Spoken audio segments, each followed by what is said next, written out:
Olá, voltamos e vamos prosseguir com as apresentações do segundo Congresso Brasileiro de Hormonologia, aqui para esse grupo VIP, nesse primeiro dia. Então, com oferecimento de Central Pharma, para apresentar protocolos de terapias injetáveis, eu convido para subir aqui ao palco a doutora Tamires Marques. Palmas para ela. Bem-vinda, doutora. Obrigada, gente. Tô brincando ali embaixo, falei, vai ter que escutar sobre terapia injetável no Congresso de Hormonologia, sim. Né? Por quê? Porque a gente é essa pontinha aí do iceberg. Nós estamos aqui para unir conhecimento cada vez mais. Nós vamos ouvir aqui sobre várias estratégias voltadas para a parte hormonal. E a gente sabe que parte hormonal bem equilibrada e de bons resultados exige terreno biológico adequado, né? O processo de detoxificação adequado, o efeito antioxidante bem ajustado. Então, vamos considerar que as terapias nutricionais injetáveis elas vão ser aí uma parte desse tratamento. Uma parte a mais aí dentro dessa pontinha, desse iceberg aí que a gente tem tanto a somar aí uns com os outros e todos nós com os nossos pacientes, né? Eu sou a doutora Tamires Marques, eu sou farmacêutica, sou coordenadora científica da Central Injetáveis, autora do Manual Científico das Terapias Injetáveis, empresária, professora, mas eu falo que o meu maior mérito, né, o meu maior ponto aí no meu currículo é ser a mamãe da Laís e a esposa do Daniel. Eu acho que nós temos sempre que pensar aí nos nossos maiores motivos, aqueles que ficam, que nos aplaudem. Então, vamos agradecer em pensamento por estarmos aqui, por estarmos dando início aí nesses dias onde vocês não vão sair da maneira que entraram, com certeza, né? Viemos todos para somar. Quero convidá-los a seguir aí na rede social, o meu Instagram, doutora Tamires Marques, o Instagram da Central Injetáveis, para que vocês possam receber aí, né, tudo que tem de novidade, todos os nossos trabalhos, os nossos projetos, os cursos. Vai ser um prazer ter cada um de vocês aí conosco. Afinal, medicina é mudança. Vocês estão aqui, não é à toa, nós temos sempre que buscar mais aos nossos pacientes, né, buscar maiores recursos, e por isso falar de terapia nutricional injetável aqui. A gente nunca vai deixar de ter aí a prática tradicional dentro do consultório, aquilo que cada um de vocês aprendeu, né, na universidade, nos anos aí de residência. Essa prática ela veio e ela ficou, claro. Mas nós podemos fazer algo a mais. E é nesse algo a mais que a gente se junta para pensar, né, em reposições hormonais, as quais vocês talvez não tenham estudado com tanto afinco ali dentro da faculdade, né, as possibilidades, e a terapia nutricional como sendo também aí uma nova abordagem. Inclusive, eu costumo brincar assim, que às vezes a gente fala terapia nutricional injetável é novidade. Não. Talvez o nosso olhar mudou um pouco. Acho que a verdade é essa. Antes a gente pensava muito no final do processo, já na doença. E hoje, como a gente pensa um pouco cá na ponta, né, um pouco mais ali na ponta, a gente passa a entender a necessidade nutricional das nossas células, das células dos pacientes. Como que eu posso trabalhar na prevenção? E se eu estou falando de um tratamento que é preventivo e aquele paciente chega aí no consultório bem debilitado, né? Talvez ele não vá ter ali o processo de absorção de tudo isso que eu estou querendo ceder para ele. E é aí que entra esse nosso momento.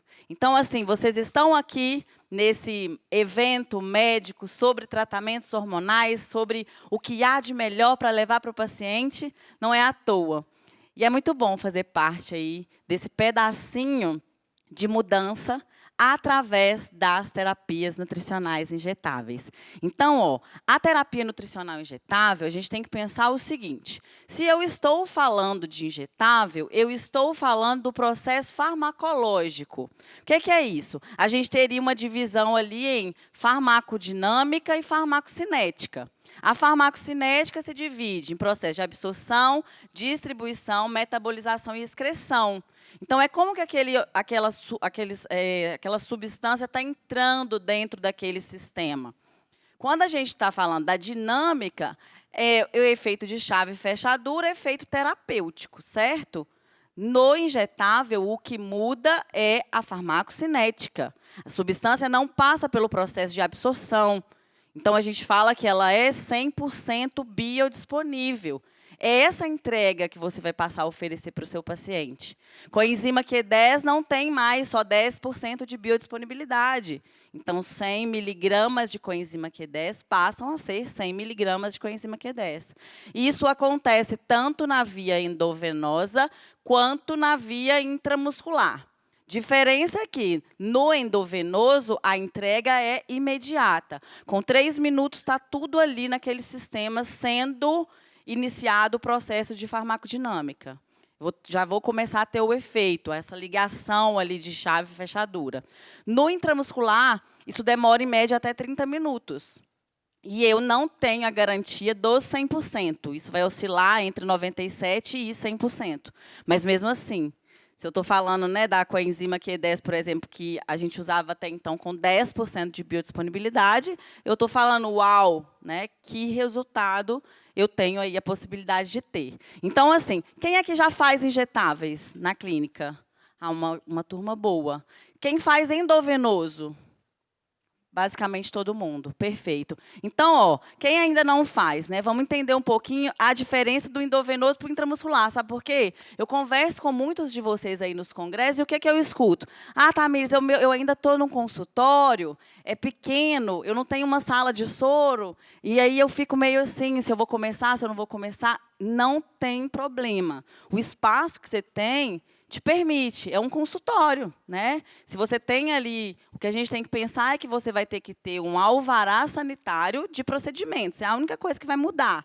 O seu KNAI, que antes era só de consulta médica, ele passa a ser um KNAI de procedimentos, né? E aí, quando for fazer alvará sanitário, você também vai ter que ter aí essa normatização, né? Essa validação. Mas o que muda entre endovenoso e intramuscular é assim, no endovenoso, a gente tem condição de trabalhar com mais substâncias.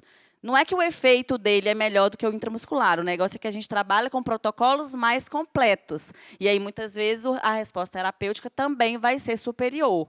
Então, ali a gente consegue trabalhar, por exemplo, 10 ml de ampola e um sorinho de 100 ml de soro. De 10 a 25 ml de ampola, num sorinho ali de 250 ml de soro. E aí, como farmacêutica, eu não gosto de ultrapassar isso, porque a gente perde na osmolaridade, a gente perde no equilíbrio ali, né, osmolar daquela substância. Então, a gente vai basicamente trabalhar. Quero controlar a reação adversa, eu vou aumentar a diluição e vou diminuir o gotejamento. E sempre observando o paciente. A gente vê que, na prática, terapia nutricional voltada a vitamina, mineral, aminoácido, são super seguras, os pacientes não costumam se sentir mal, nem nada. Agora, estou falando de antioxidante, bora observar.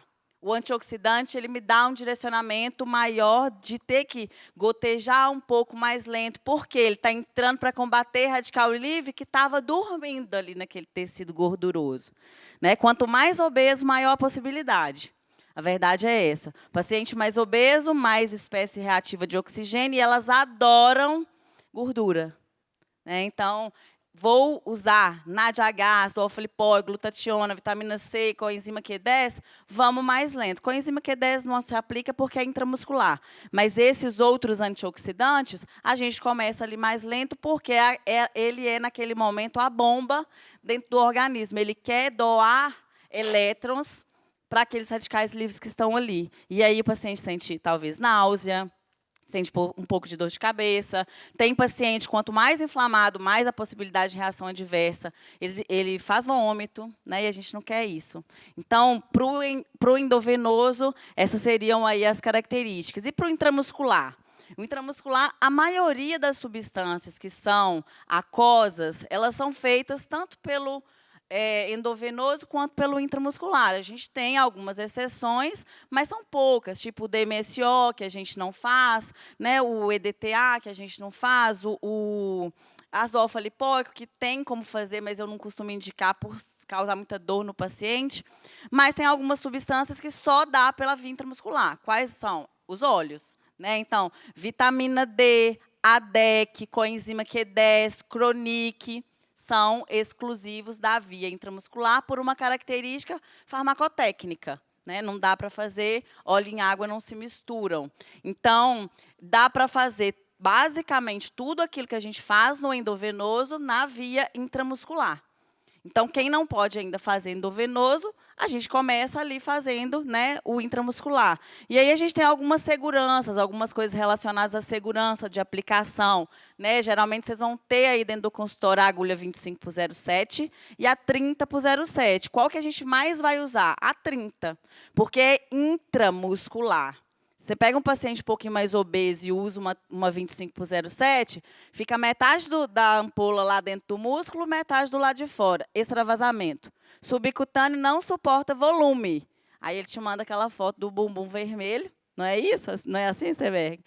Manda aquela foto do bumbum vermelho por causa de uma reação alérgica ali, ativa o sistema imune, né, dado a um volume no subcutâneo. Então, assim, essa seria a base, endovenoso, intramuscular. E a gente tem que validar o mais importante, sem sombra de dúvidas. Isso aqui é tratamento de gente grande. Né? É tratamento para gente séria, assim como as reposições hormonais. A gente não está aqui, não pode, ninguém nunca de vocês aí pode sair falando que faz soro da beleza, que sai soro do Superman, o soro da ressaca. Isso é antiético. Né? A gente tem as validações que regulamentam para vocês. O médico pode, diante de uma anamnese, um diagnóstico, uma prescrição individualizada, fazer a reposição de suplementos como minerais, nutrientes, aminoácidos.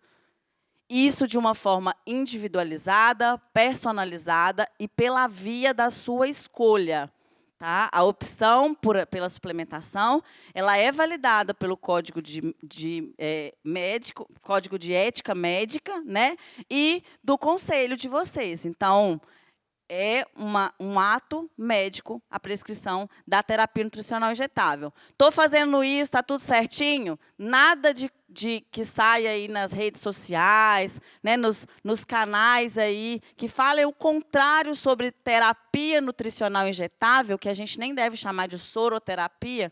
Nada disso nos representa. Nós somos pessoas éticas, sérias, e assim a gente vai conduzir os tratamentos. E aí, eu gosto sempre de dividir o motivo do uso do injetável em duas variáveis. A variável substância, que é a que eu comecei a comentar com vocês, a biodisponibilidade. Qual a capacidade dessa substância de ser entregue? Característica dela, sem pensar no paciente. E ainda pensar na variável paciente. Então, na variável substância, quanto daquilo que eu coloquei ali dentro da suplementação do meu paciente conseguiu passar para o processo de dinâmica? Quanto que conseguiu ser entregue lá no final do processo? Porque a gente tem, nesse meio tempo, uma variável que chama efeito de primeira passagem. São enzimas que vão ali entrando naquele processo de uma forma... Ele é um intruso, né? E acabam declinando ali a quantidade nanomol por litro endógena daquele suplemento que eu desejava. E aí, como eu comentei, né, hoje a gente tem já alguns desenvolvimentos farmacotécnicos superiores para a coenzima, mas até há 3 anos atrás a gente trabalhava com a coenzima exclusiva de 10% de biodisponibilidade. E olha o tanto de coisa que a coenzima Q10, né, em quantas reações, quantos benefícios a coenzima Q10 está atrelada. Essa paciente de vocês, por exemplo, que está com a indicação de fazer terapia de reposição hormonal, provavelmente ela tem uma coenzima Q10 baixa. E aí, se eu for olhar fígado, né, coenzima Q10 é produzida no hepatócito, está ruim também? Também. Declínio de coenzima Q10, né? E assim por diante. Coenzima Q10 é usado lá no ciclo da pregnenolona, não é? Vocês vão ver aí durante todo o congresso a respeito disso. Não vai ter hormônio se não tiver a enzima. Então, vou fazer reposição hormonal, tenho a possibilidade de fazer uma suplementação da coenzima Q10 injetável, por causa disso, da biodisponibilidade, dessa ação. L-carnitina é um aminoácido não essencial, produz dentro do corpo, ok, produzo. Mas produzo se tiver lisina, metionina, B6, B3, ferro. E a mulher na menopausa está lá, né? O ferro lá embaixo, a ferritina lá embaixo, não vai produzir a L-carnitina. E detalhe, o processo de beta-oxidação, ele é L-carnitina dependente. Se eu não tenho L-carnitina, eu não transformo gordura em energia. E aí, o que acontece? Acúmulo de tecido adiposo. Por isso, isso vai, né, sendo atrelado. Poderia fazer oral, Tamires? Poderia, mas a L-carnitina tem uma média de 5% a 16% de biodisponibilidade. Então, eu também tenho aí que pensar, o que eu estou entregando? Eu estou fazendo uma prescrição inteligente. Poxa, estou prescrevendo L-carnitina por causa da ação dela lá na beta-oxidação. Mas esse paciente está tendo esse aproveitamento, né? Essa biodisponibilidade não está influenciando? Seria uma outra estratégia. A vitamina C, nesse trabalho aqui, a gente teve um pico em nanomol por litro 10 vezes maior, quando comparou aí o uso da vitamina C pela via oral e pela via injetável. Então, a gente começa a encaixar aí, né, os motivos. E aí, comentamos sobre essa variável aí, que está relacionado à substância, ao suplemento que eu estou indicando ali. Eu ainda nem pensei a quantidade de pacientes que entram no meu consultório depois ali de terem passado por uma cirurgia bariátrica. O bariátrico, ele é um paciente que tem síndrome desabsortiva para sempre, né? E que muitas vezes ele volta em você porque ele está com queda de cabelo. A verdade é essa, né? Ele ainda nem percebeu que, na verdade, ele tem uma subnutrição crônica. E, independente da técnica de bariátrico, de cirurgia bariátrica, pela qual ele foi ali, pela qual foi feita, a gente vai ter síndrome desabsortiva. A gente vai ter ali taxas de deficiência, né? A eficiência ali vai estar muito debilitada. Como, por exemplo, característico, um exemplo clássico, a B12. Eu preciso de fator intrínseco para quê? Para acoplar na B12 e ajudar no processo de absorção. O bariátrico declina muito a produção de fator intrínseco. Adianta eu suplementar pela via oral ali? Não adianta, porque eu preciso de fator intrínseco para acoplar e absorver. Então, só vai funcionar se for ali, né, pela via injetável. Né? E a gente tem também a opção da sublingual, que também vai entregar uma biodisponibilidade boa, né? Em relação, não consigo fazer agora ou todas as semanas ali pela via injetável, a sublingual seria também uma indicação. E, claro, que a gente não pode falar de injetável sem falar de intestino. O paciente obeso, o paciente idoso, o paciente que está ali em contato com polifarmácia, a mulher na menopausa, a grávida, tudo isso aumenta a predisponibilidade, né, de permeabilidade intestinal. Quando eu aumento essa permeabilidade intestinal, eu reduzo o processo absortivo. E se o intestino não fosse tão importante, a gente não teria passado aí de 763 estudos para 34 mil. Né, nos últimos 15 anos. Então, assim, a gente tem uma necessidade muito grande de falar sempre, sempre, sempre de intestino. E aí, ó, tá aí essa permeabilidade. Eu aumento muito todos esses contatos, né? A alimentação ruim, o sono ruim, o estresse e tudo isso que pode comprometer a saúde humana no contexto geral, mas também o nosso intestino. E aí eu tenho lá no final processo de deficiência nutricional. E sem nutrição fica tudo meio puém, né? Porque essas são as ferramentas que o nosso corpo usa dentro das vias bioquímicas. E aí a gente vai falar de detoxificação, vai falar de antioxidação, o doutor Fernando vai falar um pouco de fadiga mitocondrial, de hormônio. Tudo isso eu vou ter que aportar a esse paciente nutricionalmente de alguma forma. E aí a gente traz o recurso injetável. Então, terapia nutricional injetável não é novidade. Vocês veem sobre injetáveis, né, desde o primeiro ano lá da medicina, mas a gente consegue trazer uma ferramenta melhor, uma ferramenta mais efetiva, com resultados mais rápidos. Vai fazer para sempre? Não, dá um upgrade, né? Faz um upgrade, faz o processo de detoxificação, de desinflamação ali pela via injetável, enquanto está modulando o intestino, por exemplo. Agora, no bariátrico, a gente já tem, né, esse viés. A gente talvez vai ter que fazer sempre mesmo, né? E, claro, a gente vai trabalhar com segurança, né? O paciente ele tem uma boa adesão. Então, eu sempre falo, vocês precisam, como médicos, terem um farmacêutico de sua confiança.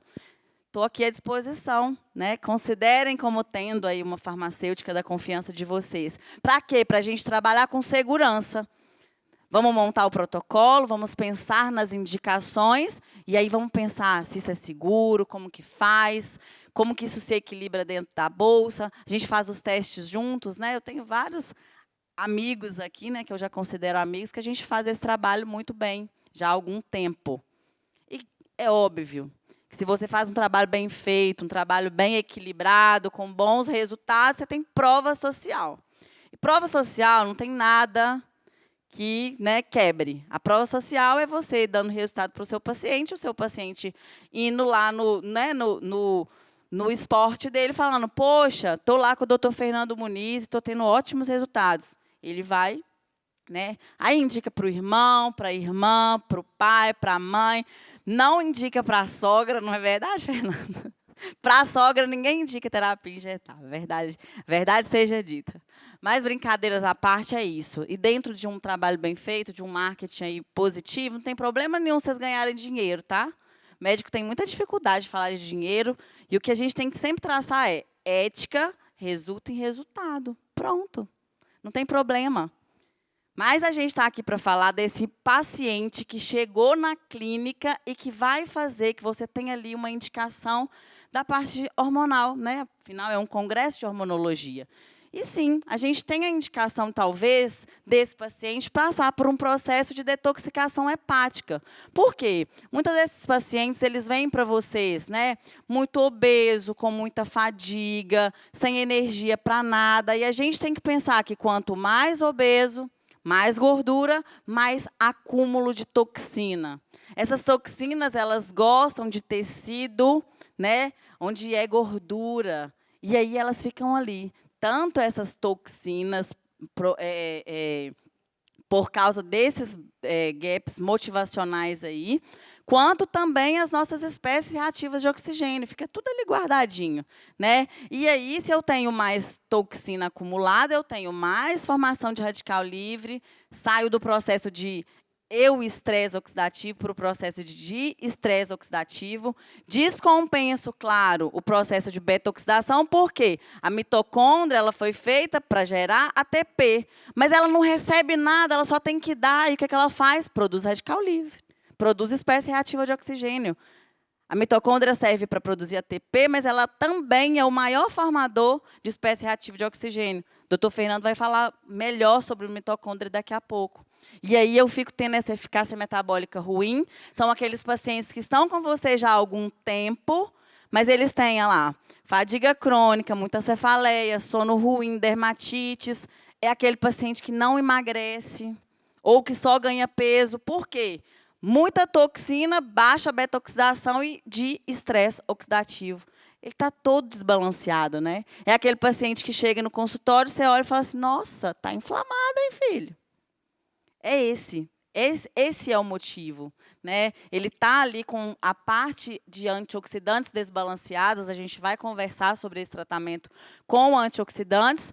E se eu estou pensando, então, poxa, mas não emagrece, né? Já tentei de tudo. Não posso fazer a parte hormonal porque vai ser minha cereja do bolo, como o doutor Henrique falou aqui, né? Ele tem que merecer. Vamos tentar melhorar esse sistema. E aí, o que a gente faz? A gente começa a fazer a limpeza. E aí eu comentei, precisamos de aporte nutricional na detoxificação hepática também.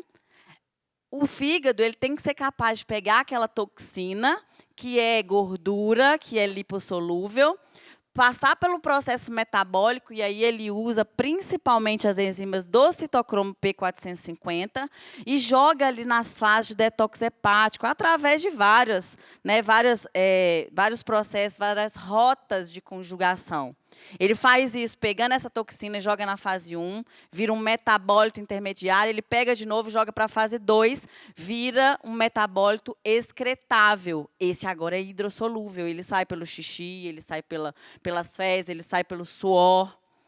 Só que para fazer isso, ele precisa de B2, B3, B6, ácido fólico, B12, glutationa, glicina, taurina, metionina. Poxa, mas o paciente chegou assim, né? Está reclamando que não tem energia para nada. Muitas dessas mesmas substâncias são usadas lá no ciclo de Krebs. E ele alimenta mal, não absorve bem. Claro que está faltando. Está faltando. E aí, quando eu começo a entregar, vamos então fazer esse processo de detoxificação hepática. Você vai estar fazendo a detoxificação hepática, mas você vai estar melhorando já a antioxidação, esse controle inflamatório. Você já vai estar melhorando o ciclo de Krebs, o funcionamento, essa funcionalidade. Bora produzir ATP, né? Inflamar menos, ter mais antioxidantes, né? E produzir mais energia. E aí a gente pode pensar em como fazer isso pela via injetável. Então, vamos pensar qual seria o protocolo de detox, né? Mas antes eu queria falar com vocês o que é um protocolo.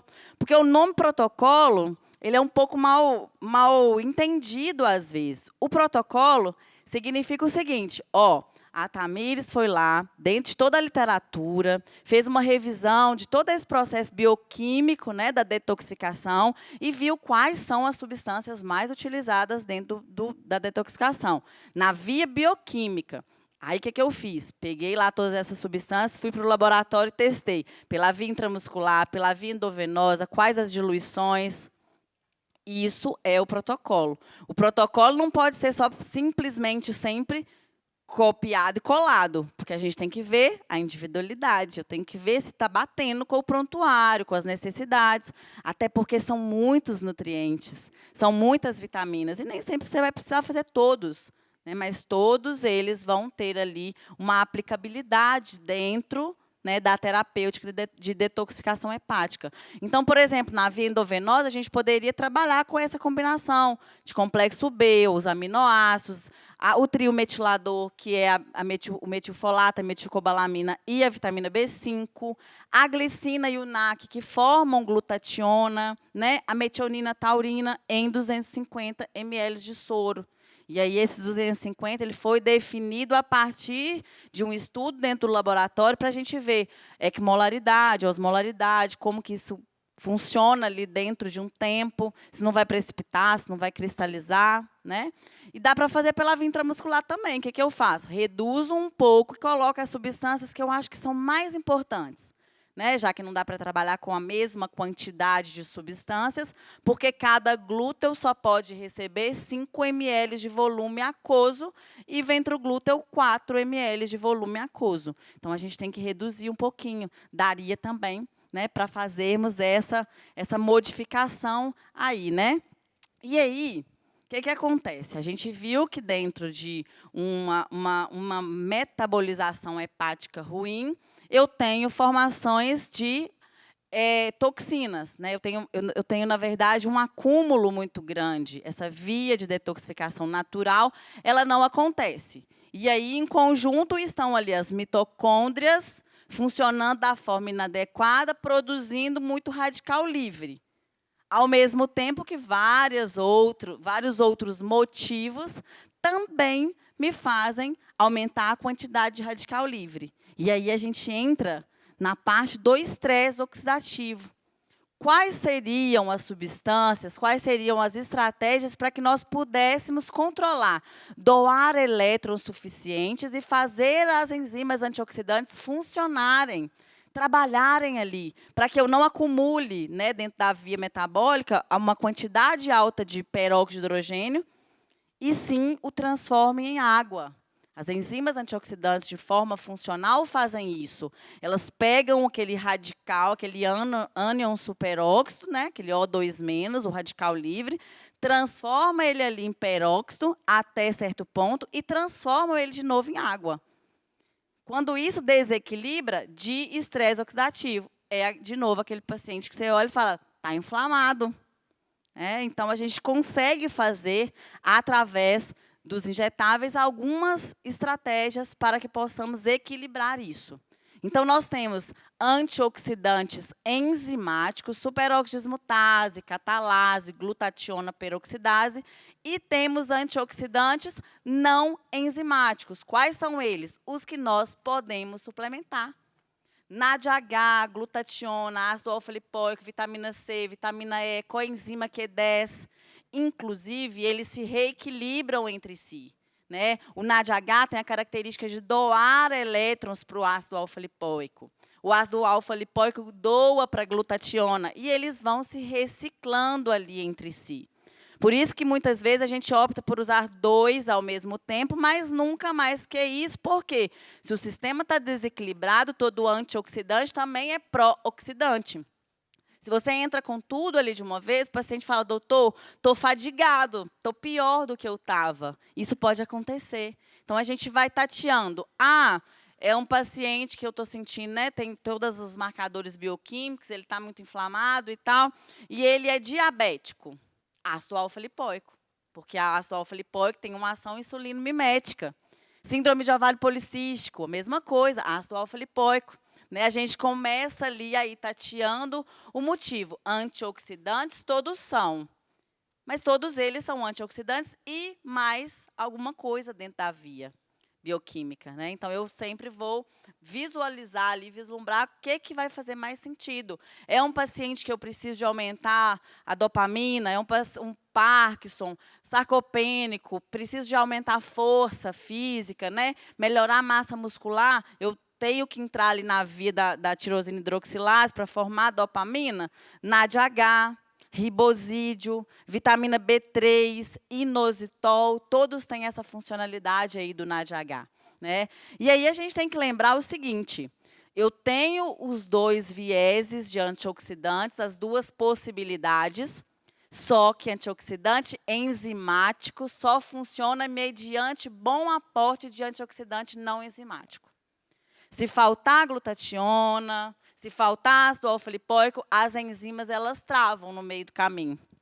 Elas param de ter ali a boa funcionalidade. Então, eu preciso trabalhar sempre em função desse equilíbrio.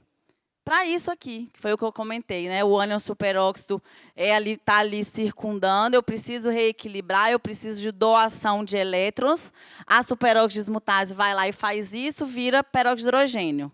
A catalase vai lá e muda esse peróxido de hidrogênio, através da glutationa peroxidase, eu transformo o radical hidroxila em água.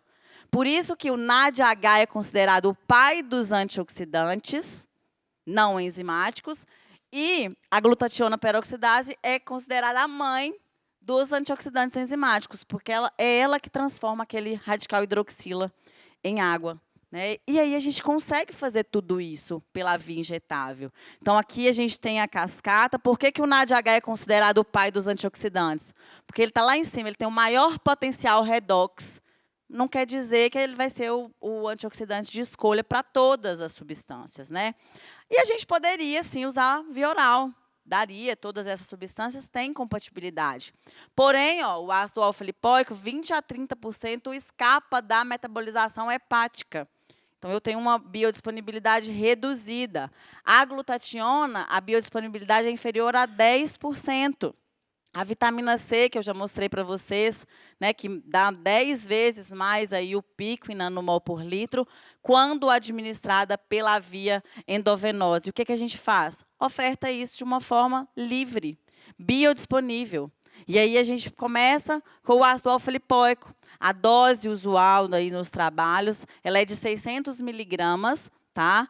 E aí vocês têm 2 oportunidades aí no mercado. Vocês podem comprar de 600 miligramas em frasco, ou podem comprar a ampola de 300 miligramas, porque para quem está começando, ou para quem está começando, inclusive, o tratamento do paciente, faz ali 2 semanas de 300 miligramas, depois evolui para 600.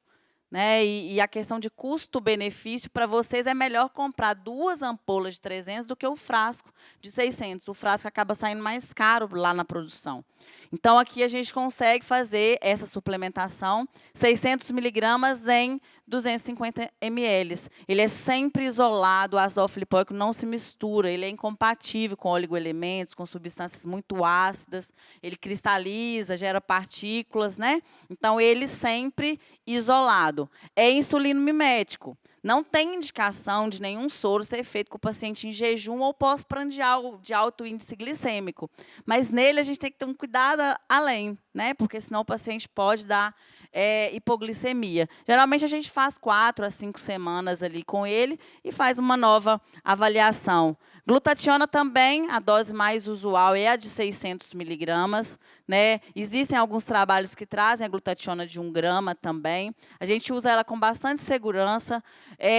Com o passar do tempo, quando eu testo no laboratório, ela tem compatibilidade com outras substâncias, mas eu percebo que quando a gente faz junto, aumenta muito o índice de reação adversa. Então, hoje eu indico que façam também a glutationa, sempre isolada. Ela corre bem num sorinho ali de 250, pode correr, né, um pouquinho mais livre para ser um pouco mais rápido, mas eu tenho indicado que seja sempre feita aí também isoladamente.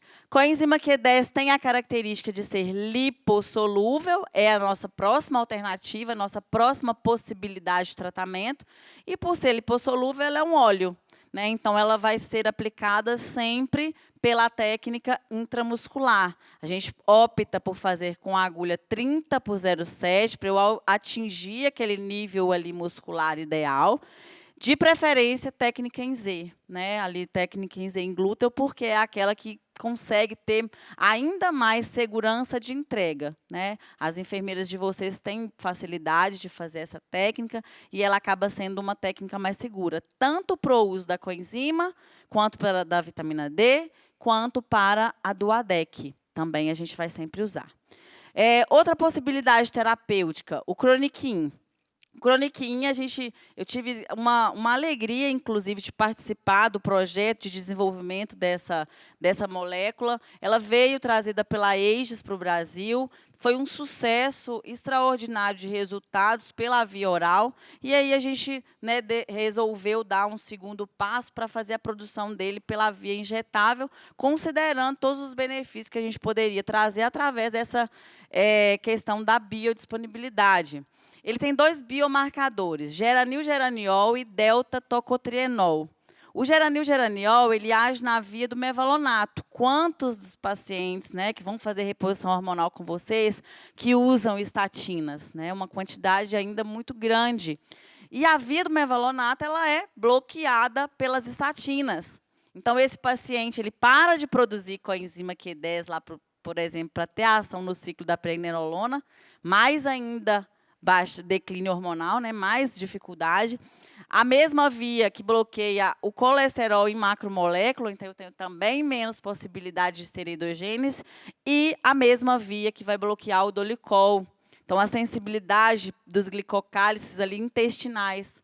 Então, se eu tenho bloqueio nessa via de mevalonato, eu tenho baixa de coenzima, baixo desse colesterol e baixo de dolicol. O que o geranil-geraniol faz? Ele ativa essa via, ele reativa essa via. Então, eu vou ter um efeito para melhorar essa questão hormonal, para melhorar os músculos, ele aumenta a produção da K2-MK4, então a reestruturação óssea também vai ser ali favorável e, claro, como tem delta-tocotrienol, eu tenho ação anti-inflamatória e antioxidante.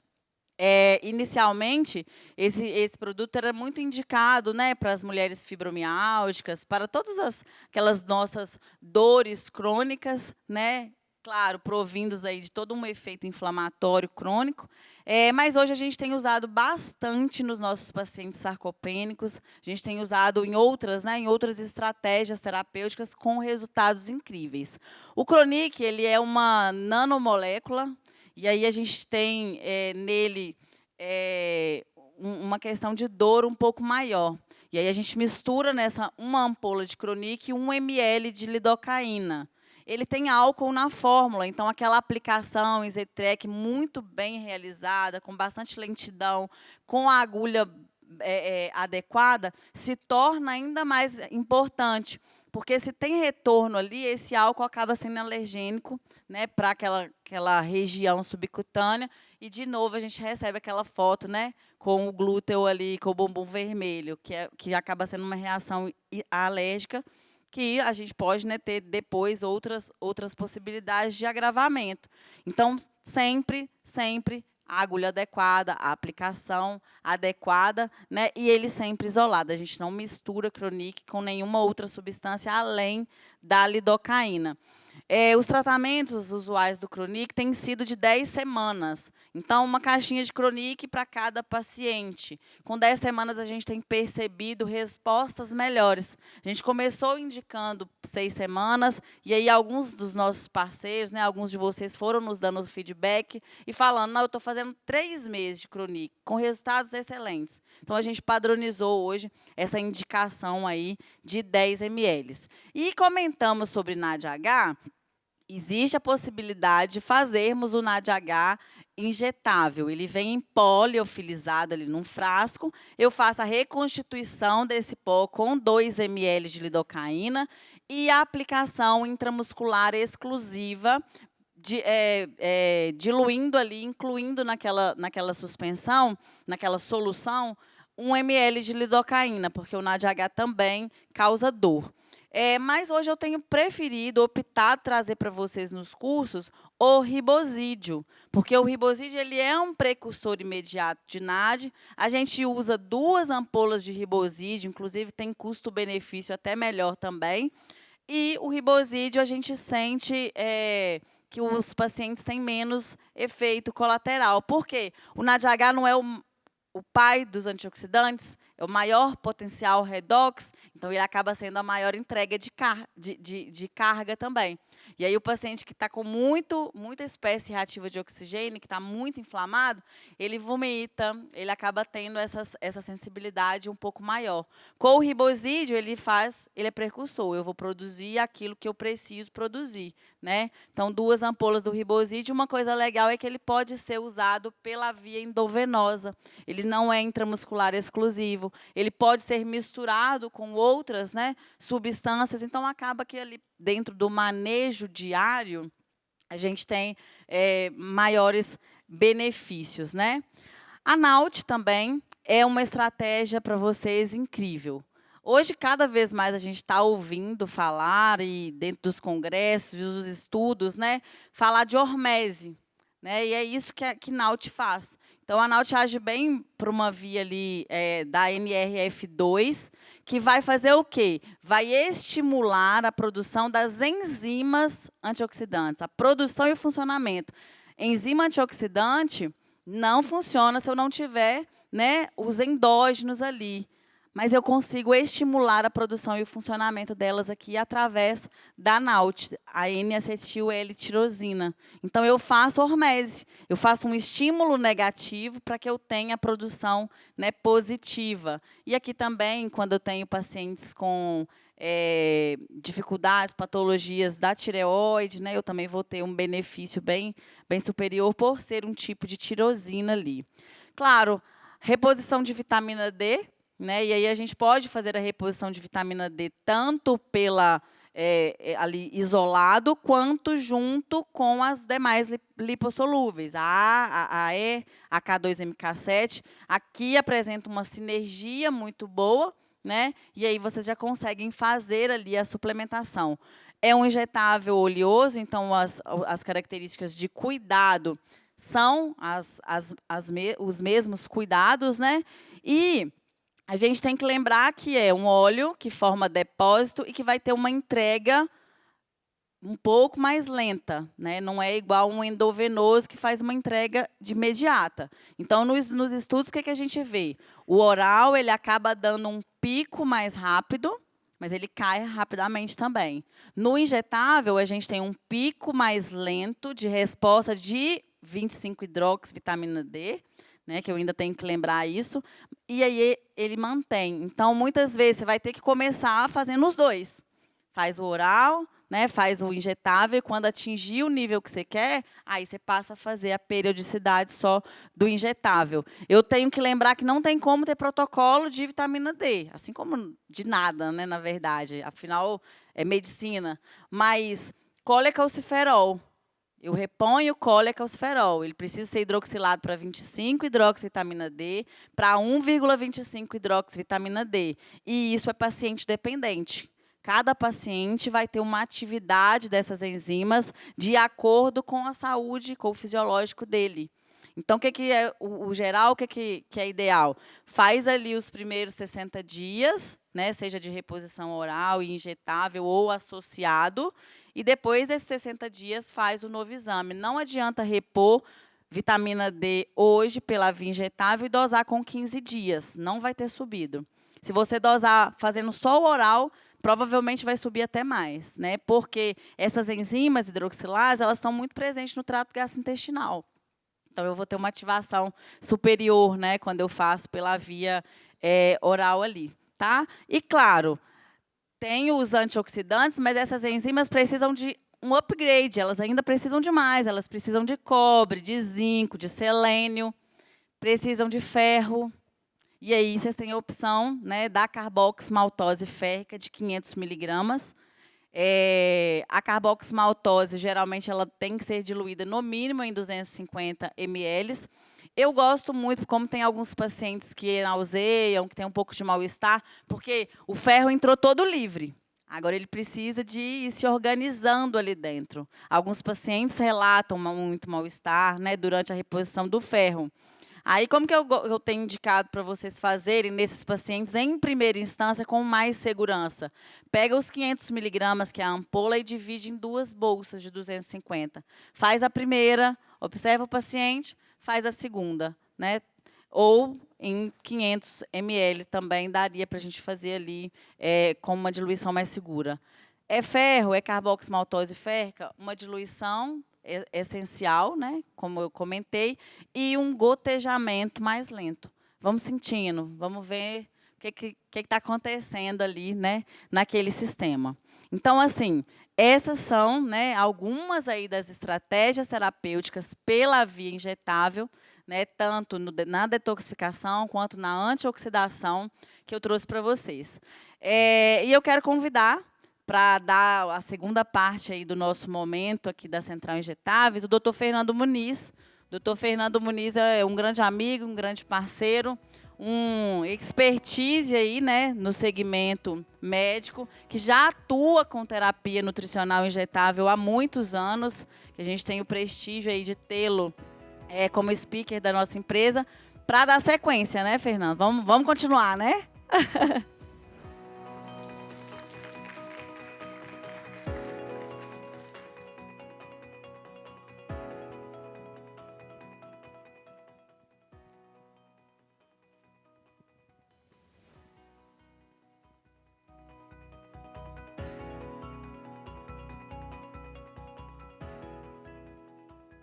Então, eu fico imaginando quantos de vocês, como médicos, estão passando por esse processo aqui agora, de fadiga crônica. Quantos de vocês não procuraram ajuda ainda? Estão tratando os pacientes, mas esquecem de se tratar. Pois é uma pergunta que muitos colegas me procuram hoje. Como sabem, eu gosto de tratar a fadiga crônica, me procuram para ajudar. Eles não sabem se cuidar e até como começar. Para quem não me conhece ainda, tem todas essas características aí, mestrado, especialização em urologia, é a minha formação atual. E, atualmente, a profissão que eu mais gosto também é como professor. Eu tento passar para vocês um pouco do que eu aprendi ao longo dessa vida. Afinal, já estou caminhando nessa área da integrativa desde 2007. Né? Então, tem uma estrada longa com reposição hormonal, é a área que eu sou apaixonado. E vou tentar entregar para vocês hoje isso aqui, tá? Primeiro, fadiga crônica é igual a disfunção mitocondrial? Será que é? Existe fadiga adrenal, esse termo é muito utilizado, né, no meio, até como propaganda, né, de alguns colegas. Que hormônios estão envolvidos nessa fadiga crônica? Terapias injetáveis indicadas. Qual terapia indicar? Injetáveis de terapia hormonal são suficientes para tratar a fadiga crônica? Né? Usar só medicamento, usar só nutracêutico? E, se sobrar um tempinho, eu vou ensinar vocês como montar um protocolo inicial. Né? Muita gente tem dificuldade de iniciar como é que monta o primeiro protocolo, às vezes fica pegando o protocolo da farmácia, não sabe como é que começa, o que pode com o que, e vou tentar entregar isso para vocês. Mas eu gosto de começar com um caso clínico, né? Que traz mais para o dia a dia da gente, do médico. Então, aí nós temos um homem de 53 anos, com queixa de indisposição, sem energia, redução da libido e da ereção, tristeza e irritabilidade, sono não reparador, né, um sono leve, intermitente, e já acorda cansado. Já tem leves sintomas miccionais, sedentário, ele refere que não tem forças para fazer exercício de forma nenhuma, dieta bem ruim, né, come fora de hora, come muita porcaria, fast food, e o intestino, geralmente as fezes são mais pastosas e vem com queixa de empachamento. Muito ansioso, muito estressado no trabalho e compulsivo por doce. Alguém se identificou aí? Quem se identificou não precisa levantar a mão. Tá bom? E uma característica desse caso específico é que ele já tentou usar testosterona com outro colega sem melhora nenhuma da libido e do cansaço. E não é incomum de acontecer. Né? Tem 1,74 m, pesa 92 kg, percentual de gordura de 34 e uma circunferência abdominal aumentada. Os exames dele, ele tem essa testosterona aí, 4,619, o SHBG de 39. Quando você calcula a testosterona livre, dá 7,8. Para quem não tem ainda experiência com testosterona livre, tem até uma calculadora, né, era do ISAM, e saiu do ar, descobri essa semana. Fui tentar lá calcular a testosterona e não existia mais, tá? Não sei por que tiraram do ar. Mas, às vezes, o laboratório já traz esse cálculo. Então, normalmente, o ideal é acima de 12, né? Essa testosterona livre calculada. Para quem gosta de fazer um esporte, acima de 16. E a dele deu 7,8. Abaixo de 8, a gente já considera disfunção androgênica. Um FSH e um LH teoricamente normal, levemente tocado, um TSH bem limítrofe, um T3 livre normal e T4 livre normal. Quando você tem isso, pessoal, TSH alto dessa forma, um T3 livre normal, a gente pensa em quê? Principalmente inflamação.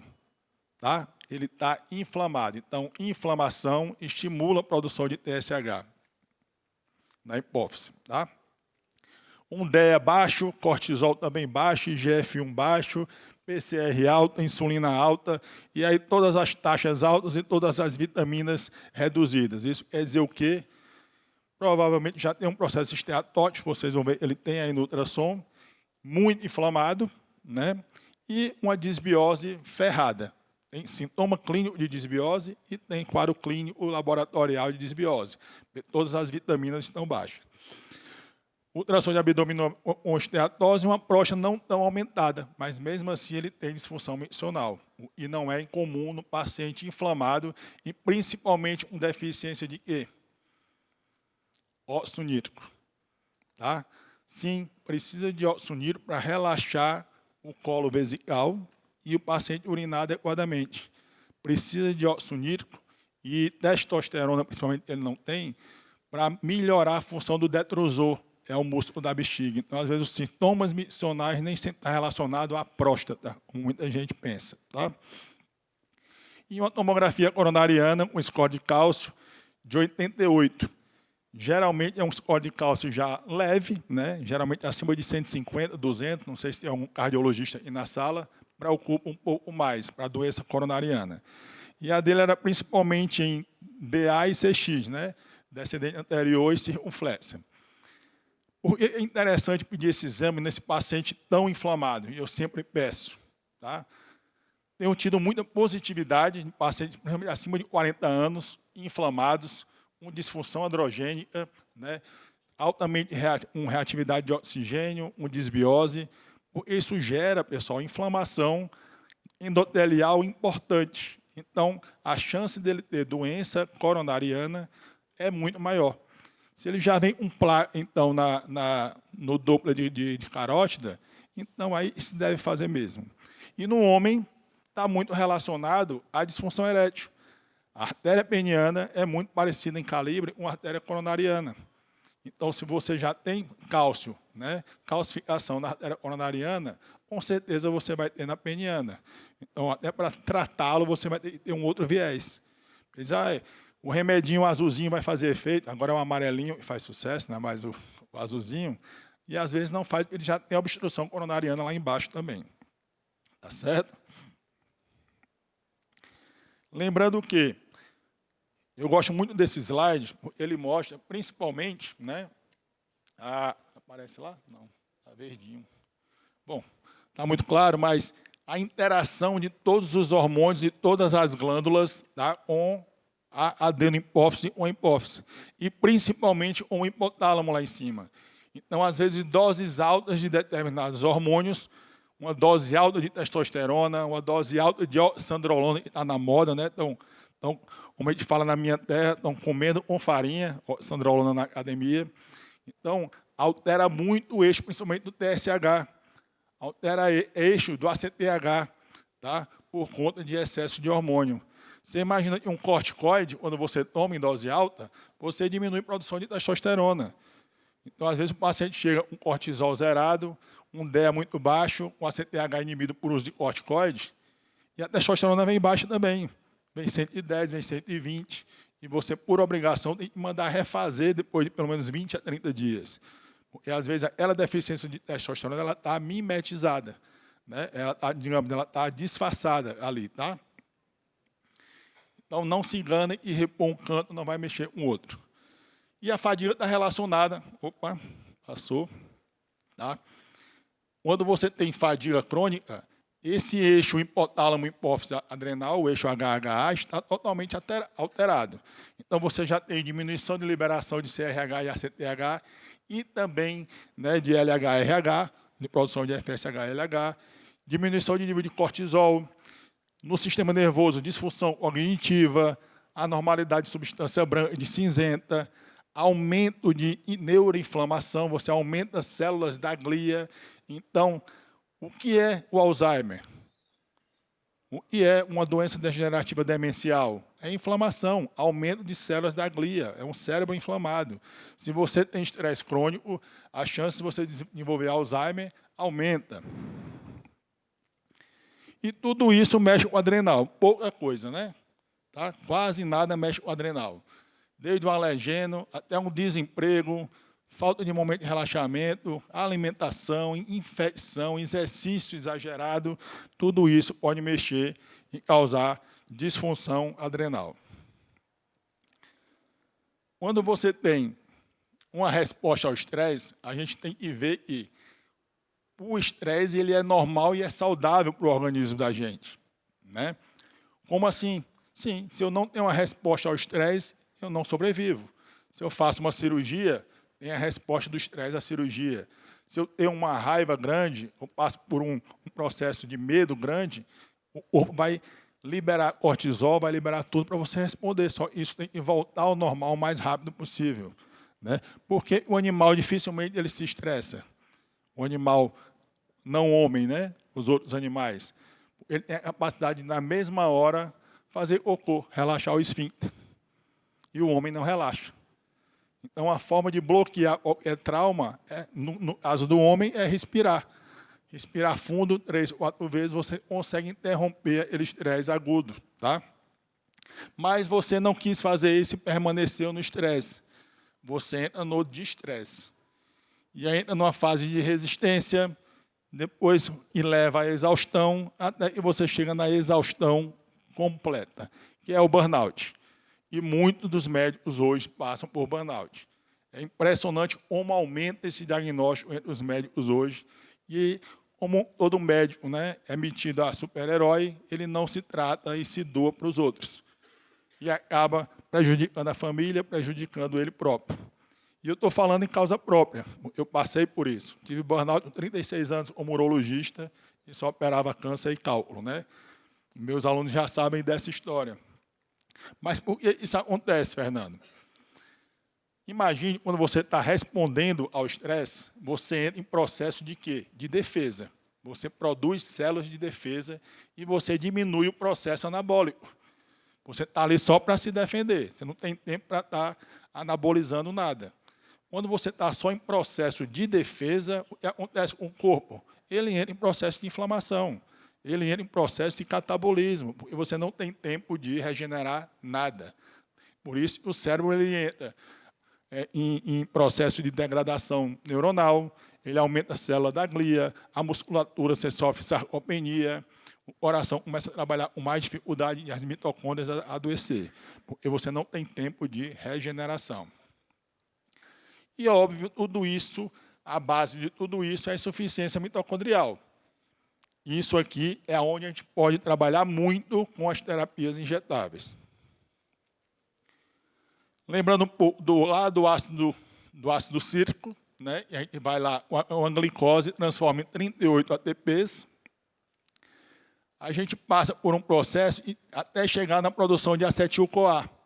Esse acetil-CoA ele é produzido ainda extramitocondrial. Quando está na mitocôndria, você já precisa... Desculpa, intramitocondrial. Até aqui, ó, até antes da acetil-CoA, é citoplasmático. Portanto, para você ter um ciclo desse funcionando bem, a mitocôndria tem que estar saudável, senão você não vai produzir ATP adequadamente. Correto? Aqui é onde entra o ácido lipoico, bem aqui nessa transformação de piruvato e acetil-CoA. Para isso, ele serve na produção energética, além de outras funções que ele tem. E nós temos aqui, ó, o que realmente produz ATP é NAD e FAD, principalmente o NADH. Né? E NAD é o quê? N de niacina e o FAD é F de flavina. Então, B2 e B3. Então, daqui você já tem 2 gatilhos e você pode trabalhar por via injetável, obrigatoriamente, quando você quer melhorar a mitocôndria. Sempre tem que ter B2, B3 e ácido lipoico. E grave esse número aqui, né? Os velhos 38 ATPs, lá na biologia do 2º grau. Outra reação importante no processo de produção de ATP é o metabolismo a lactato, é o metabolismo anaeróbico da glicose. E você vai transformar a glicose em ácido pirúvico, mitocôndria está doente, vai formar o quê? Lactato. Então, quando a mitocôndria não está funcionando, a chance de utilizar essa via aumenta. Como aumenta? Olha como essa via é pobre. Lá eu produzia 38 ATP, eu produzo 2. Lá é 19 vezes a mais. Então, eu vou ter que consumir muito mais o quê? Para fazer essa via andar? Glicose. Se eu vou precisar consumir mais glicose, eu vou ter o quê?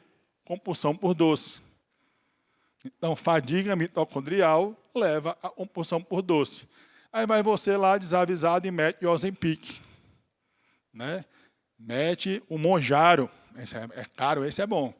Uma mitocôndria totalmente detonada por uma compulsão por doce para emagrecer o paciente. Né? Então, se não souber a base bioquímica da coisa, como é que você vai tratar o paciente? Ele pode até emagrecer, mas ele vai engordar tudo de novo. Ele não tem mitocôndria para queimar gordura depois, né?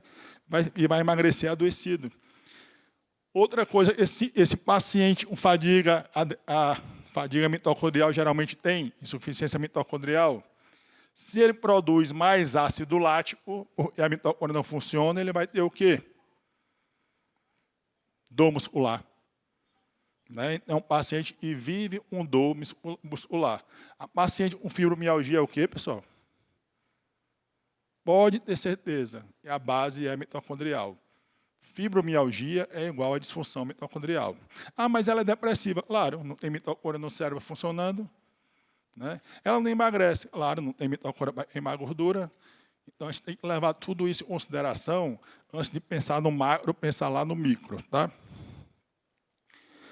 E uma das formas mais eficientes de produção de energia, óbvio, é usando ácido graxo, pela beta-oxidação. Tá? Cada moléculazinha dessa ligação de carbono quebrada gera uma molécula de acetil-CoA. Por isso, um ácido graxo desse de cadeia média, curta para média, vai gerar quase 96 ATPs, muito mais do que a molécula de glicose. Por isso que muita gente defende, né, a dieta cetogênica. Mas o que muita gente não sabe é isso aqui, ó. E só vai ter essa produção, essa beta-oxidação só vai funcionar se a carnitina, é a molécula que faz esse transporte do ácido graxo para a mitocôndria, estiver funcionando. Ou se a mitocôndria estiver saudável. Lembra que o acetil-CoA é produzido dentro da mitocôndria? Aí você coloca o cara para fazer uma dieta cetogênica com a mitocôndria doente. Ele vai acabar com ele, né? Ele vai ficar sem energia para nada. Às vezes, depois de um mês, ele começa a respirar e dá uma recuperada, mas os primeiros dias dele ele não consegue trabalhar, muitas vezes, quando ele tem insuficiência mitocondrial.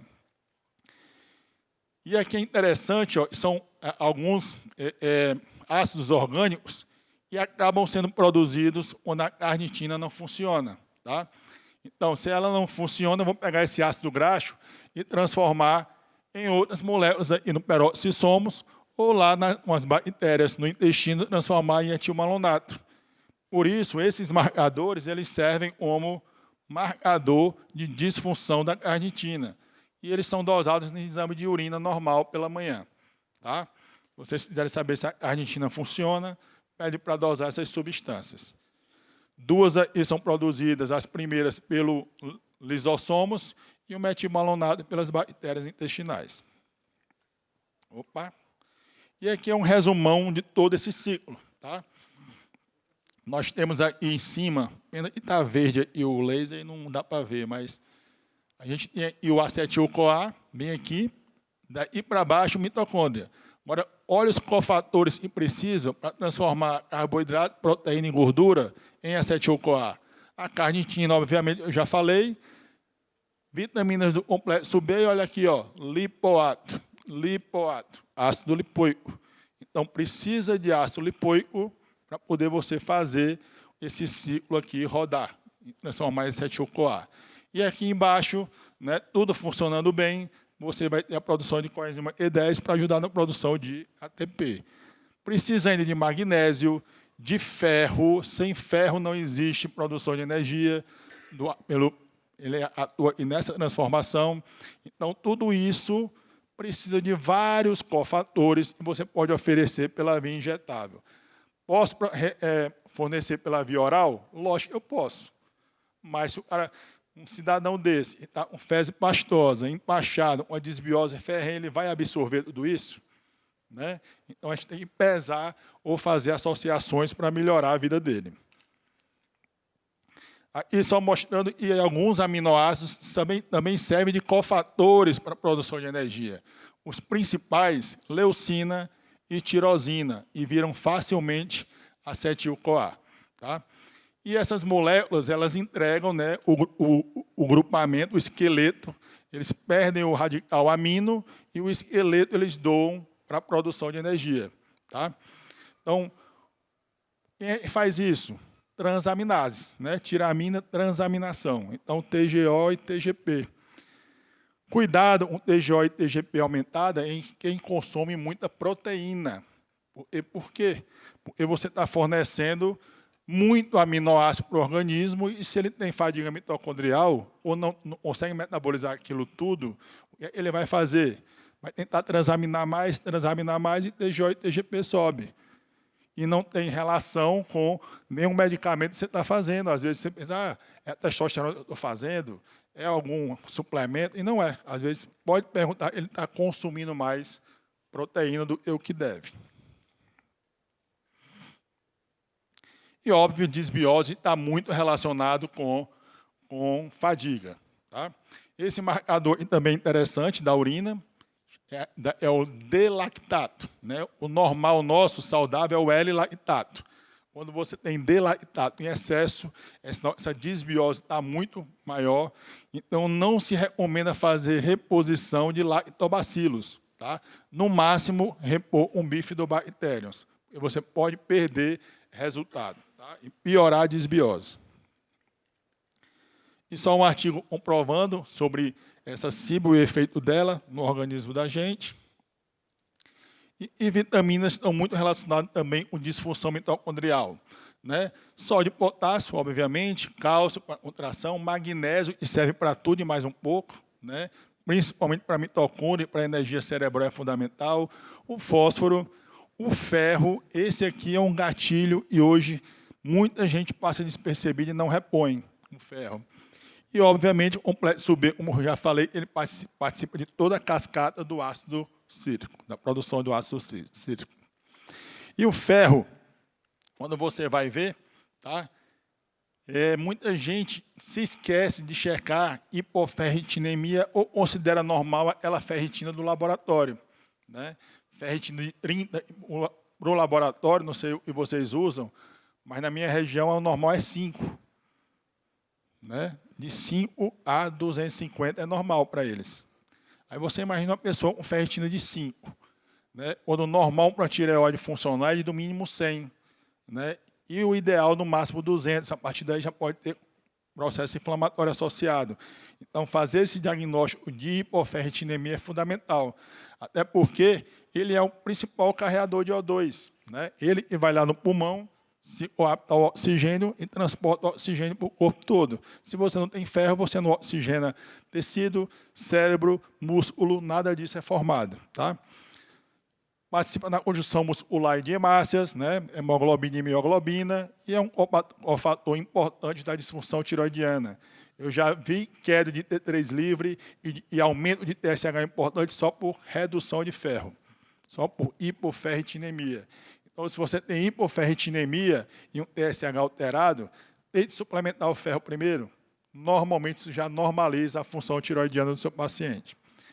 A dose ideal da carboximatose, a doutora Tamires já falou, e do velonoripurum, né, 100 mg, você pode fazer de 1 a 2 ampolas, 1 a 2 vezes por semana, em 250 ml de soro. E muita gente me pergunta sobre a ferritina alta. Fernando, e a ferritina alta? Você falou da baixa e da alta. Onde é que eu sei que é inflamatória? Onde é que eu sei que precisa fazer sangria? Eu faço uma relação muito simples. Ferritina acima de 250, com saturação de transferrina menor do que 30, grande chance de ser por inflamação. Não tem saturação de ferro.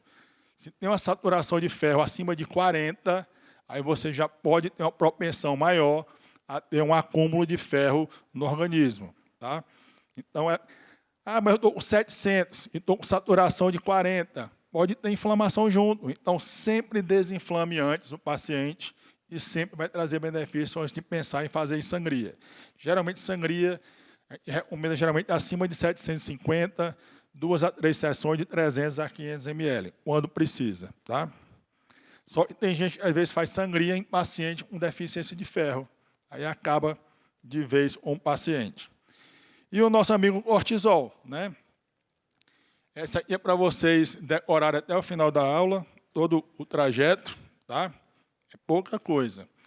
Mas a gente começa sempre com o nosso amigo colesterol, né? E aí, o colesterol, ele vai para a via da pregnenolona e daqui ele pode vir para a via hormonal, toda masculina e feminina, ou ele pode vir para a via inflamatória e produzir cortisol. Tá? Por isso eu falei para vocês, se eu estou sempre em estresse, qual é a via que vai dar prevalência? Via de cortisol. Ele não vai ter tempo de produzir isso aqui. Ele vai ficar sempre na via de cá. Ok? Por isso que tratar a inflamação e o estresse é tão importante. Amplificando um pouco mais aquele começo lá, vamos dar estatina para o colesterol alto. Só que para o colesterol alto, né, ou o colesterol normal virar pregnenolona, eu preciso dessas duas enzimas. Uma hemoproteína, que é a P450, e preciso da STAR, que é uma enzima totalmente dependente da mitocôndria. Então, se eu tenho deficiência de ferro, ou se eu tenho uma mitocôndria doente, eu não metabolizo o colesterol, a pregnenolona. Eu não começo nem o ciclo da esteroidogênese. Então, eu quero repor hormônio, era tratar colesterol e não tratar a mitocôndria desse paciente, não tratar a base, né? A doutora Tamires falou, melhorar o terreno biológico. Por isso, eu tenho toda essa minha experiência eu ganhei ao longo do tempo, discutindo com colegas mais experientes, com colegas mais novos. Os colegas mais novos também trazem indagações que levam a gente a estudar e aprender, né? Todas essas doenças a gente tem obesidade, Alzheimer, doenças crônicas degenerativas, doenças cardiovasculares, tem 3 bases. Insuficiência mitocondrial, inflamação insuficiência mitocondrial, inflamação e desbiose. Na maioria das pessoas tem esses 3 problemas.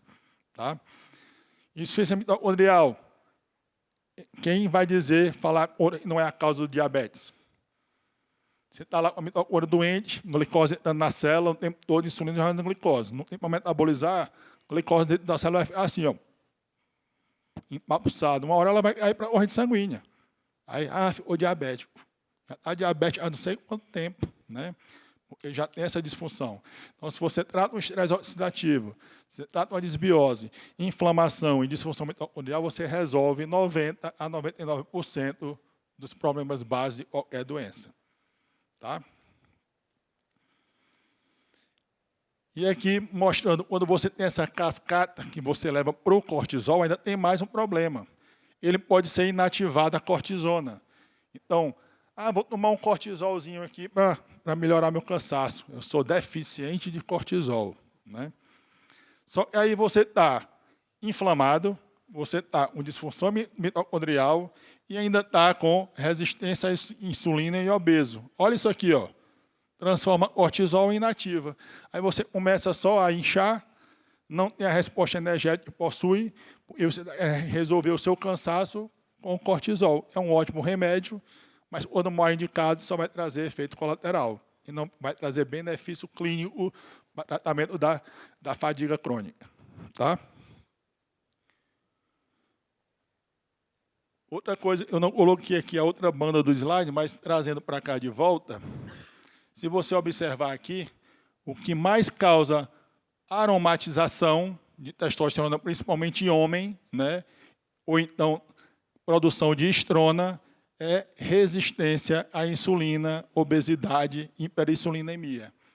Então, se você está obeso, se você está com disfunção mitocondrial, se você está inflamado, você vai aromatizar demais. Aí você vai, mas eu faço um anastrozol para inibir a aromatase e resolvo o problema. Você está inibindo, você está mascarando o problema. Já vai vir um problema numa forma bem maior que você não tratou. Coloca implante, às vezes, em altas doses, num paciente que está inflamado. Maior índice de rejeição, maior aromatização. Né? Aí coloca o implante, mas faz o kit. Já faz o implante, mas coloca o anastrozol, o clomifeno, mais um pouco de progesterona e fica o kit, né, todo para prevenir um problema que poderia ser resolvido na base antes de colocar o implante. Implante é uma excelente forma de reposição hormonal. O problema é que, às vezes, está sendo colocado de forma errada ou com indicação errada. Por isso que levou toda essa celeuma que está tendo aí agora. Né? Alguns colegas que agiram de forma errada, levou a esse problema. Mas é uma das melhores formas de reposição e já é usada há muito tempo, pellets. Né? Agora foi que teve esse problema com a Anvisa, mas eu acho que já volta ao normal. Então, o hipocortisolismo, geralmente, ele cursa, né? Quem for ticando aí, avisa, tá? Fadiga pós-evento de estresse. Teve uma raiva grande, um estresse no trabalho, um exercício físico acima da média e ficou cansado. Já acorda cansado, ansiedade e depressão, redução dos níveis de energia durante o dia, tudo isso cursa um hipocortisolismo. E outra coisa, uma das principais causas de redução de libido. Tá? Não é testosterona somente. Cortisol baixo é igual a baixa libido também. Tá?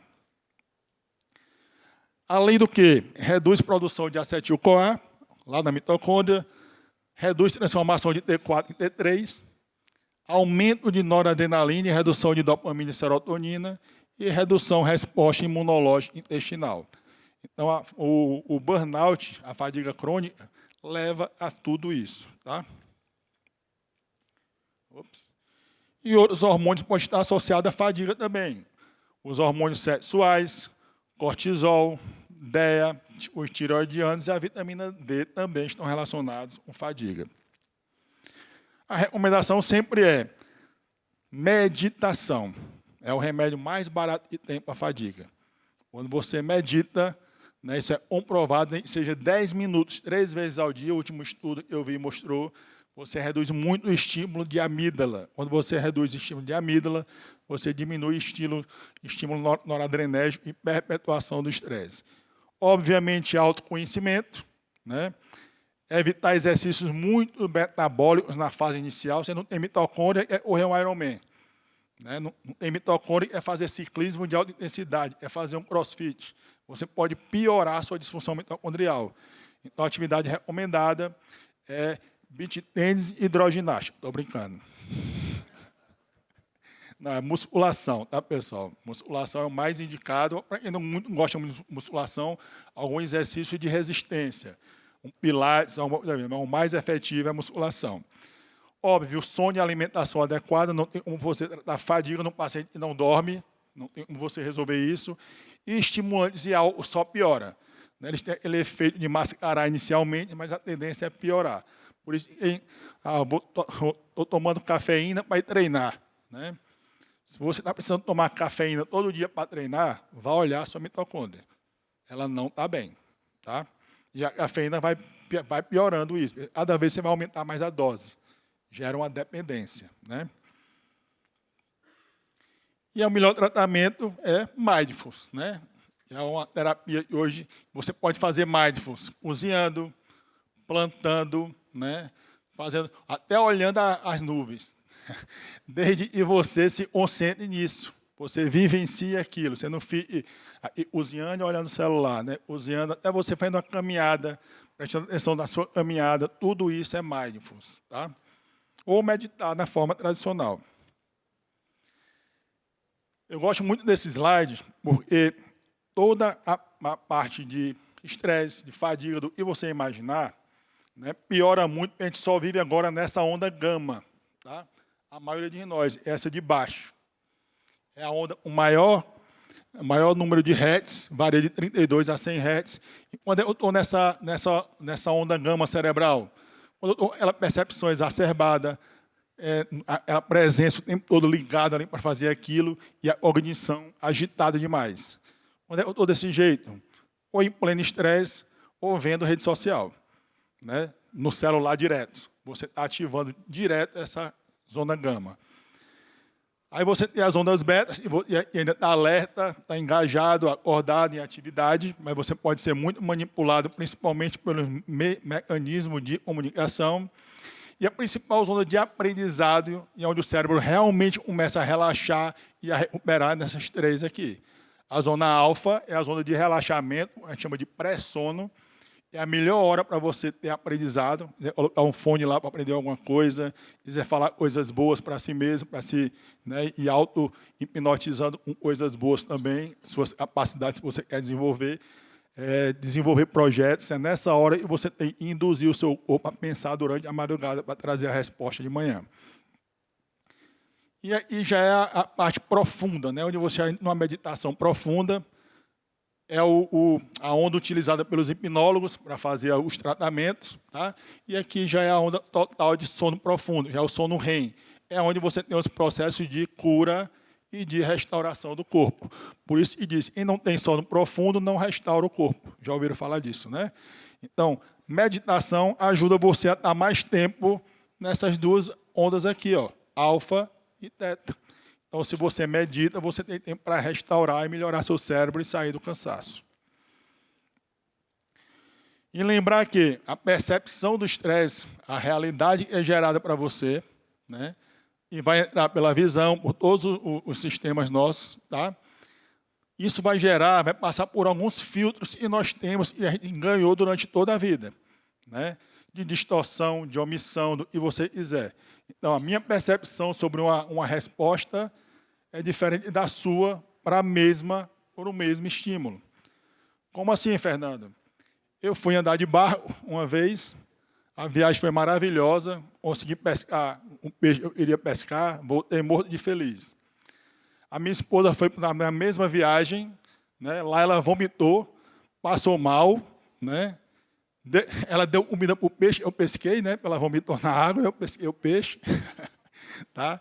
Então, a mesma experiência com percepções totalmente diferentes.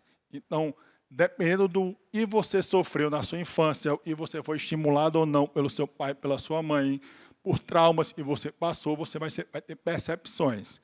Então, quando eu tenho percepções externas erradas, isso vai gerar mais estresse em mim. Como eu trabalho isso, Fernando? Um autoconhecimento e terapia, não tem outra forma. Você se autoconhecer para não passar mais por estresse em determinadas situações. Porque se eu continuo tendo, isso vai gerar uma representação interna em mim, vai gerar um estado e vai gerar um comportamento emocional. Só isso reflete diretamente aonde? Na sua fisiologia. Vai ativar principalmente em hipotálamo e hipófise. Hipotálamo e hipófise faz o quê? Regula todo o seu corpo. Tudo que é hormônio é produzido aí, é estimulado por aí. Então, dependendo do estímulo que você receber, você vai estar gerando informação boa ou ruim para o seu corpo, para a sua célula. Tá? Por isso, quem se lembra lá da anatomia, da neuroanatomia, o circuito de Papet e o lobo límbico, olha como ele funciona. Sentimentos, né? Eles acabam por interferir em todo o sistema límbico, principalmente no tálamo e hipotálamo. E hipotálamo está diretamente relacionado com hipófise e vai gerar uma resposta física. Por isso que o cara que está estressado e tem uma dor, uma angina, ele estimula o seu intestino, né? Fica com fezes mais diarreicas, o detrusor fica mais ativado, fica fazendo xixi mais vezes. Tem toda relação com a sua parte emocional. Então, hoje, tratar paciente com fadiga ou qualquer outro, tem que lembrar de cuidar da parte emocional do paciente. Não é só prescrever hormônio nutracêutico. Tá? E olha, interessante, eu falei da amígdala, né? Ela é muito estimulada no processo de estresse. Eu falei que a meditação inibe diretamente essa amígdala. Olha, ela está aqui do lado, ó. Conhecendo aí? Hipófise, ó. Do lado. Tá? E a gente sabe que a dopamina dá sensação de prazer, de energia cerebral, sensação de você estar desperto, né? Mas ela está muito ligada à expectativa. Então, quando você tem uma expectativa e é concluída positivamente, ela vai gerar prazer e sempre vamos querer mais, vai gerar uma dopamina favorável.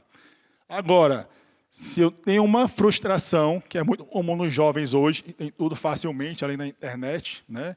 Todos eles têm incapacidade de lidar com frustração, a maioria deles. Isso vai ativar outra via, é a via da amígdala, eu acabei de falar, e da lateral.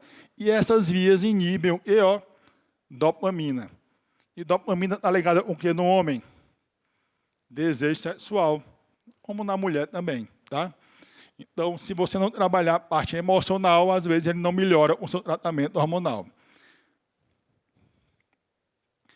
Por isso, e Sêneca já falava, o maior obstáculo para a vida é a expectativa gerada, que nos faz depender do amanhã e desperdiçar o agora. Vive sempre no futuro. E quando você tem libido refratária, né, obviamente, como eu já falei ali, pelo que já foi explicado, o estresse e a ansiedade tem tudo a ver. Você pode repor quilos e quilos de testosterona, ele não vai responder se ele tiver sob estresse e ansiedade exagerado. Também pode ser causado por aromatização em excesso. Você repõe a testosterona, aromatizou tudo, vai piorar o quadro do paciente. Reposição hormonal inadequada. Por exemplo, se eu reponho testosterona e ele está com cortisol baixo, eles são antagônicos.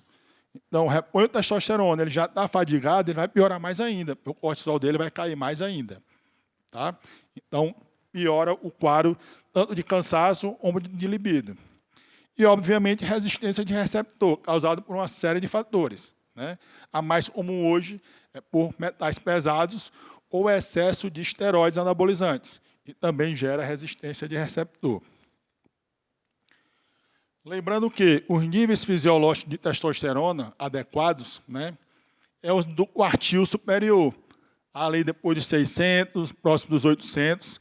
Nesse quartil superior você tem mais sensibilidade da insulina, menor dislipidemia, maior chance de perder gordura abdominal e baixa muito o risco cardiovascular. Tá? Agora, olha que interessante. Repouso a testosterona numa dose mais alta. Olha o que você pode trazer para o seu paciente. Aumentar risco de dislipidemia, aumentar risco de AVC, maior gordura abdominal em vez de perder gordura, né? E resistência à insulina. Por isso, qual é um marcador interessante para monitorizar reposição hormonal de testosterona em homem e até em mulheres também, sem ser o FSH ou o LH? Insulina.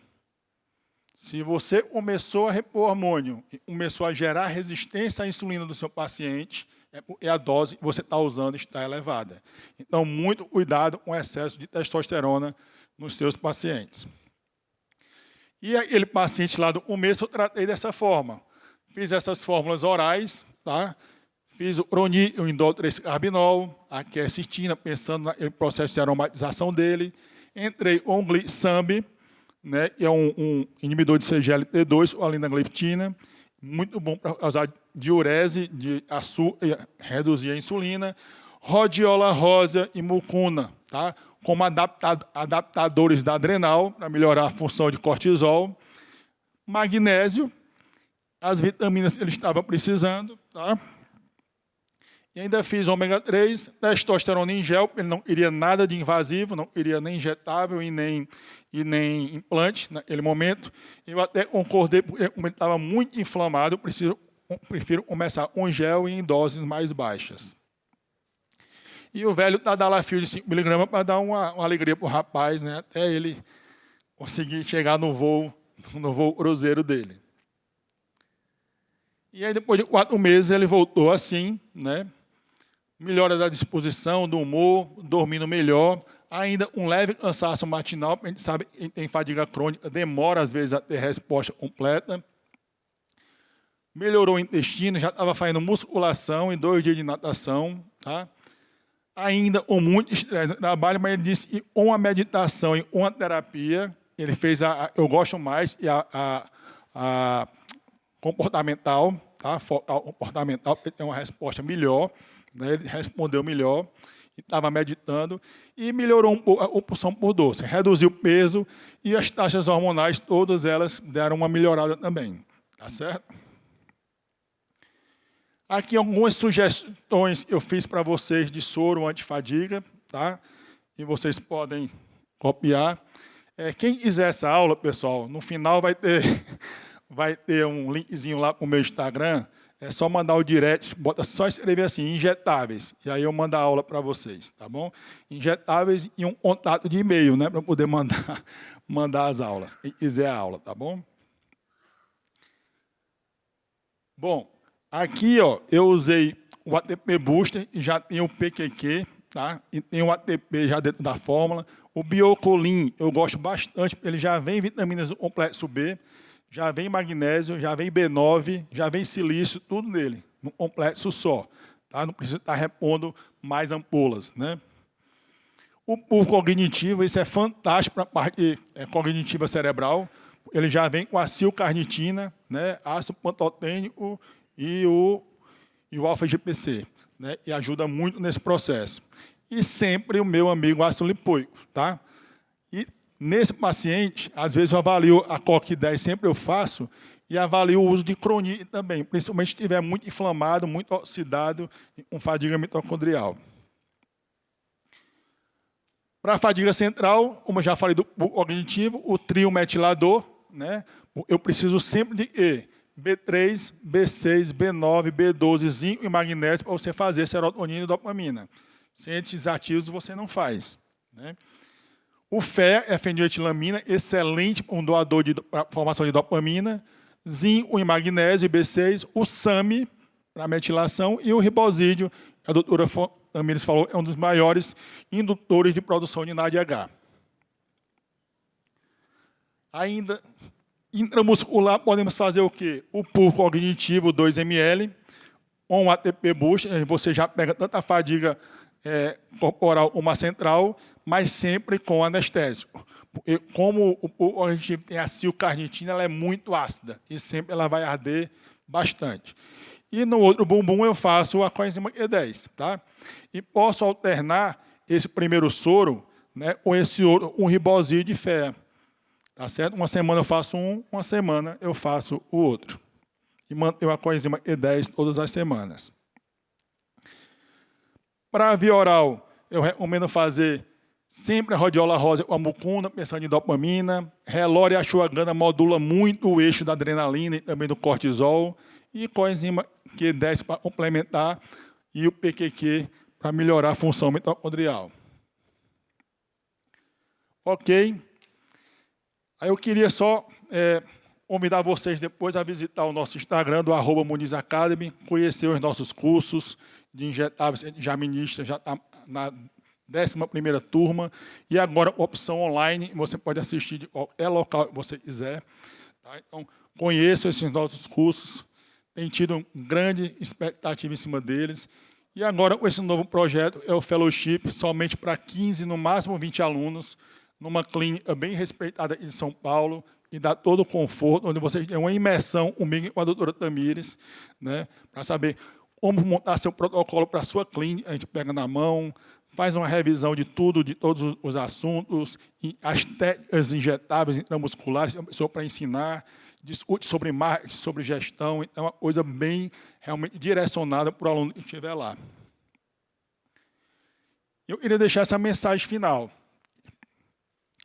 que é: não deis aos cães as coisas santas, nem deiteis aos porcos as vossas pérolas, para que não suceda de que elas pisem com os pés e que, voltando-se contra vós, vos dilacerem.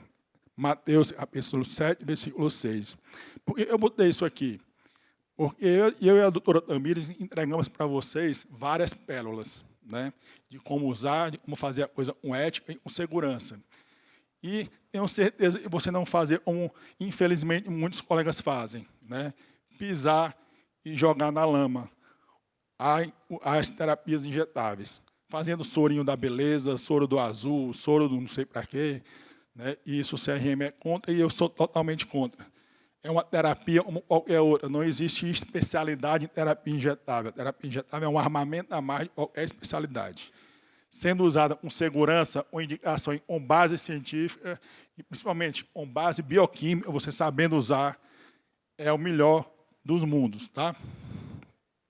E lembrar, doutor, que você é especial. Cuide de você primeiro, para depois cuidar do outro colega ou do outro paciente, né? Se você olhar para você primeiro, você vai ter mais tempo de carreira, você vai ter mais tempo de vida e vai ter mais tempo com os seus familiares, que é quem mais interessa.